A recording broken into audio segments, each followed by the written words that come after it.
Like करें, share करें और सब्सक्राइब करें JP Mathematica. Welcome once again in my YouTube channel JP Mathematica and I am JP Pathak. आप लोगों का स्वागत है फिर से एक बार हमारे चैनल जेपी मैथमेटिका में और मेरा नाम है जेपी पाठक। आज जो टॉपिक हम लोग लेके आए हैं वो है क्वाड्रेटिक इक्वेशन से रिलेटेड, लेकिन उसमें थोड़ा सा चेंज है। उसमें है क्या कि इस बार हम लोग रियल रूट के बारे में नहीं पढ़ के कॉम्प्लेक्स रूट के बारे में पढ़ेंगे। इससे पहले हम लोग क्वाड्रेटिक इक्वेशन के रूट के बारे में जाने थे, सिर्फ रियल रूट के बारे में डिस्कस किए थे, रियल और इक्वल रूट के बारे में, रियल अनइक्वल और रियल इक्वल के बारे में। आज जो हम लोग डिस्कस करने वाले हैं वो है with complex root, quadratic equation with complex root. तो आइए चलिए स्टार्ट करते हैं। An equation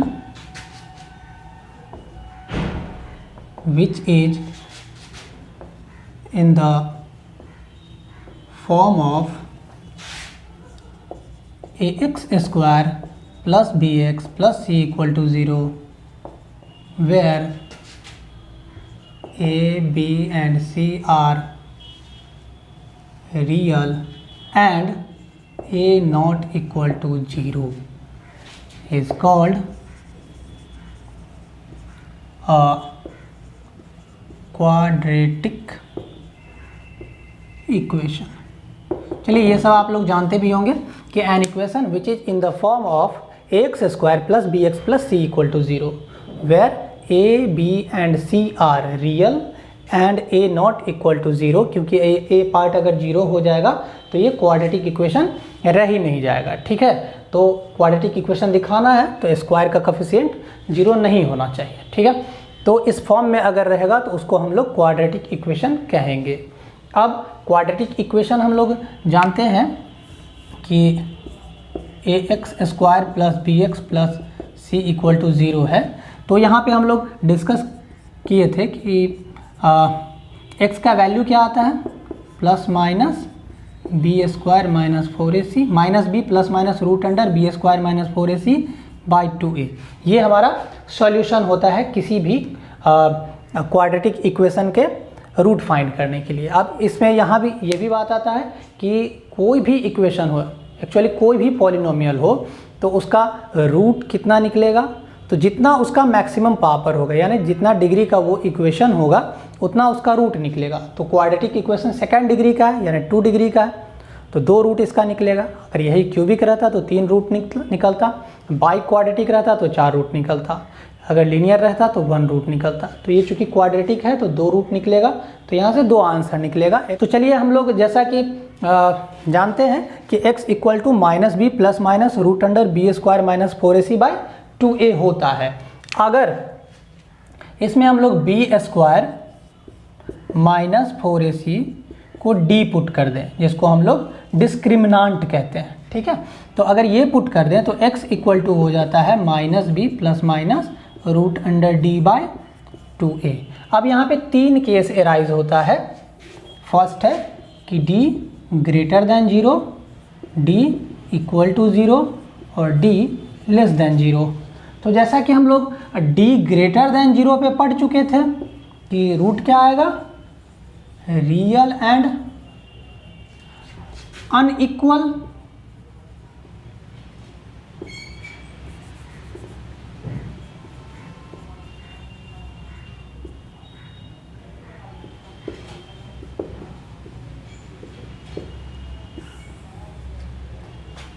ये नेचर ऑफ रूट है। ठीक है, तो अगर d ग्रेटर देन 0 आता है दैट मीन्स, देखिए समझना यहाँ ये है कि d क्या है, रूट में है।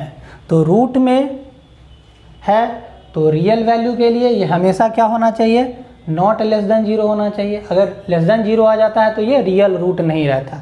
तो अभी तक हम लोग जो पढ़े थे वो रियल पढ़े थे कि d ग्रेटर देन 0 है तो रियल और अनइक्वल रूट आएगा।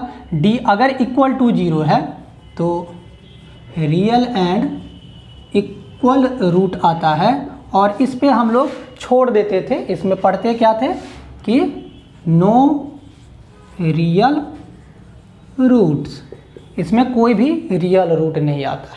तो ये हमको पढ़ना नहीं है, ये हमको पढ़ना नहीं है, ये हम जानते हैं। बस आज हमको इस बारे में ही पढ़ना है कि जब d लेस देन 0 होगा तो क्या होगा। d लेस देन 0 होगा तो हम लोग पढ़ चुके हैं कि अगर कोई भी नेगेटिव नंबर रूट में होता है तो वो कॉम्प्लेक्स इमेजिनरी नंबर हो जाता है, और इमेजिनरी नंबर में रूट अंडर -1 का वैल्यू i होता है। बस इसी से हम लोग किसी भी क्वाड्रेटिक इक्वेशन को सॉल्व कर सकते हैं। तो चलिए कोई एग्जाम्पल लेके हम लोग सॉल्व करते हैं और देखते हैं कि कॉम्प्लेक्स रूट कैसे आता है किसी भी क्वाड्रेटिक इक्वेशन का। ओके, चलिए पहले एक सिंपल से क्वेश्चन से स्टार्ट करते हैं, फिर हम लोग धीरे धीरे उसमें इंक्रीज करेंगे। एक जनरल इक्वेशन लेते हैं, एक्स स्क्वायर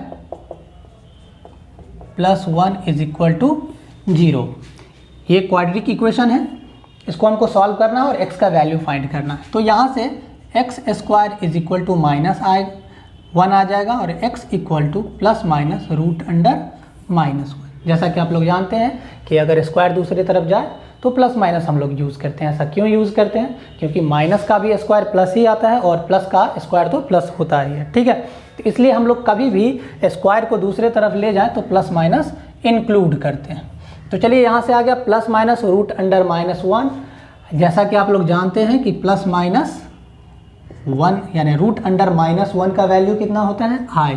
तो यहाँ से प्लस माइनस i हो गया, ठीक है। x का वैल्यू तो ये इस तरफ आ जाएगा। एक बार हम लोग लेंगे x इक्वल टू i और एक बार लेंगे माइनस i।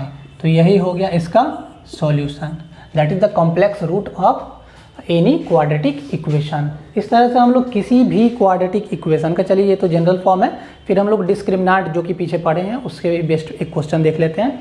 तो इससे हम लोग कोई भी क्वेश्चन को सॉल्व इजीली कर सकते हैं और आंसर फाइंड कर सकते हैं। चलिए एक और जनरल इक्वेशन ले लेते हैं हम लोग, x square plus x plus 1 is equal to 0, ठीक है। तो इसका देखते हैं सॉल्यूशन क्या है। तो सॉल्यूशन देखने से पहले हम लोग देखेंगे कि इसका रियल रूट निकलता है या इमेजिनरी। तो यहाँ से आप लोग देख रहे हैं कि जो हमारा जनरल इक्वेशन होता है वो इस फॉर्म में होता है, A X square plus B x plus C equal to 0। अभी थोड़ी देर पहले बताए हैं, यानी एक्स स्क्वायर के कोफिशिएंट को हम लोग ए कहते हैं, एक्स के कोफिशिएंट को बी और जो कांस्टेंट टर्म होता है उसको सी कहते हैं। तो यहाँ से एक्स ए का वैल्यू क्या आ जाएगा हमारे पास? 1 आ जाएगा, क्योंकि इसका कोफिशिएंट 1 है, एक्स का भी कोफिशिएंट 1 है, तो b is equal to n और यहाँ c इक्वल टू भी 1 ही है। तो सबसे पहले हम लोग d फाइंड करते हैं, डिस्क्रिमिनेंट, जो कि होता है b स्क्वायर माइनस 4ac। तो चलिए पुट कर देते हैं, 1 माइनस 4 दैट इज -3। तो अब देख रहे हैं d का वैल्यू आपके पास -3 आ गया, that means d less than 0 हो गया। d लेस देन 0 हो गया, that means complex root exist करेगा, रियल रूट तो होगा नहीं। तो चलिए इसका कॉम्प्लेक्स रूट हम लोग देख लेते हैं। अब जैसा कि आप लोग जानते हैं कि x का वैल्यू क्या होता है? -b plus minus root under d/2a। तो -b का वैल्यू 1 है, प्लस माइनस रूट अंडर -3, जो कि अभी हम लोग फाइंड किए हैं, d का वैल्यू -3, वो पुट कर दिए बाय 2a, तो -1। अब रूट अंडर -3 को हम लोग डिटेल से नहीं बताएंगे क्योंकि हम लोग पीछे बहुत सारा पढ़े हैं। ये हो जाएगा √3i/2। यहाँ से 2 आंसर आपका हो जाएगा, एक बार प्लस लेंगे और एक बार माइनस लेंगे। तो यही हो गया x का वैल्यू, जो कि कॉम्प्लेक्स फॉर्म में है, ठीक है। तो इसी तरह कोई भी कॉम्प्लेक्स नंबर आपको दिया जाता है तो आप लोग इजीली, कॉम्प्लेक्स नंबर नहीं, कोई भी क्वाड्रेटिक इक्वेशन आपको दिया जाता है तो आप लोग इजीली उसका रूट फाइंड कर सकते हैं। अगर वो रियल है तो रियल रूट फाइंड कर सकते हैं, अगर वो इमेजिनरी है तो इमेजिनरी रूट फाइंड कर सकते हैं। इमेजिनरी रूट मतलब कॉम्प्लेक्स रूट अगर कोई है तो आप उसका फाइंड कर सकते हैं। बहुत मुश्किल नहीं, बहुत सिंपल और बहुत ईजी है। आई होप आप लोगों को ये समझ में आएगा। चलिए एक और इक्वेशन हम लोग कंसीडर करते हैं, 2x square plus 3ix plus 2 is equal to 0। ये देखने से ही लग रहा है कि ये कॉम्प्लेक्स क्वाड्रेटिक इक्वेशन है, इसका कॉम्प्लेक्स रूट ही निकलेगा। तो ये देखने से ही क्लियर है क्योंकि इसमें i इन्वॉल्व है। चलिए फिर भी हम लोग इसको सॉल्व कर लेते हैं। यहाँ पे आपको a is equal to 2, b is equal to 3i and c का वैल्यू 2 मिल रहा है। तो सबसे पहले जैसे कि हम लोग फाइंड करते हैं, d का वैल्यू फाइंड कर लेते हैं, जो कि है b स्क्वायर माइनस 4ac। तो 3i square minus 4 into 2 into 2, ये हो जाएगा 9i² और ये कितना हो गया 16 हो गया। 9i² दैट मीन्स -9 -16 आ गया -25 since i² is equal to -1, ये हम लोग जानते हैं। तो चलिए d का वैल्यू फिर से आ गया लेस देन 0, तो इसका क्या हो जाएगा कॉम्प्लेक्स रूट एग्जिस्ट करेगा। तो चलिए हम लोग फाइंड करते हैं। x इक्वल टू क्या है -b plus minus root under d by 2a, यहाँ से -b, b का वैल्यू हमारे पास कितना है 3i, तो -3i plus minus root under -25 by 2 into 2, तो आ गया कितना -3i प्लस माइनस 5i, क्योंकि रूट अंडर -25 है तो इसका रूट कितना आ जाएगा 5i और नीचे में 4। तो एक बार हम लोग -3i प्लस 5i बाई 4 लेते हैं और सेकेंड लेते हैं -3i माइनस 5i बाई 4।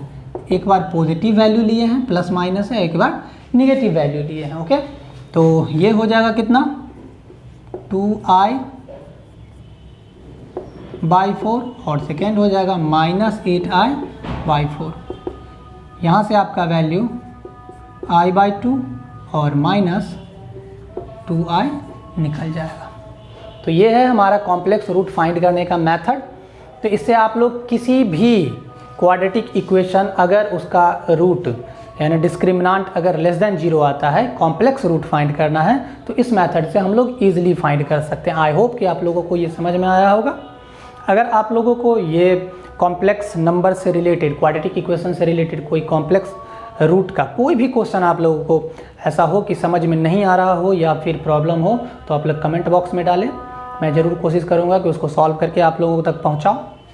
ठीक है, आप लोगों को अगर ये वीडियो पसंद आया हो तो आप इसको लाइक करेंगे, शेयर करेंगे, और अगर आप हमारे यूट्यूब चैनल पर नए हैं तो इसको ज़रूर से ज़रूर सब्सक्राइब करेंगे और बेल आइकन को दबाना नहीं भूलेंगे। ठीक है, जिससे आपको जब भी मैं कोई नया वीडियो बनाऊं तो आप तक नोटिफिकेशन पहुंच जाए और आप इसको देख सकें। चलिए आज के लिए इतना ही, धन्यवाद।